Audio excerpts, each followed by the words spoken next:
Għad ħsibt dwar l-importanza tal-ftuħ fil-ħajja spiritwali tagħna? L-art kollha mimlija bil-glorja tiegħek. Din it-talba hija silta mill-profeta Iżajija u mill-ktieb tal-Apokalissi. Tfisser dak li qed tgħid, litteralment u direttament. Il-glorja divina hija tassew fin-natura, f'dil pjaneta u fil-ħolqien kollu.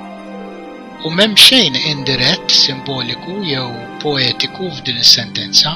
Alla huwa lest biex immissuh f'did-dinja, fil-blat u fil-pjanti, fl-annimali, u fik, u fija, u fl-oħrajn kollha.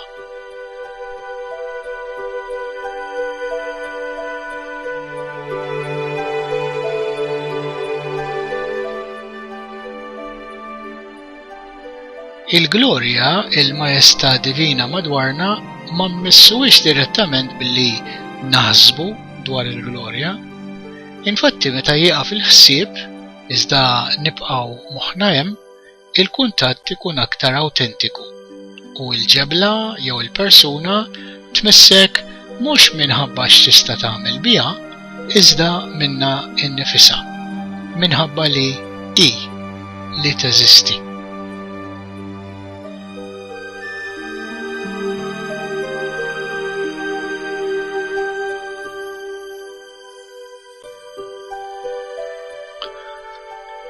Kif ħajtek issir aktar kontemplattiva, jitrawem fik ċertu ftuħ prezzjuż lejn din il-glorja qaddisa li hija l-pedament ta' kollox. Int titaxxa tiskopri illi l-ġojjel delikat f'dak li tara madwarek huwa wkoll fuq livell fond fik innifsek u viċi versa.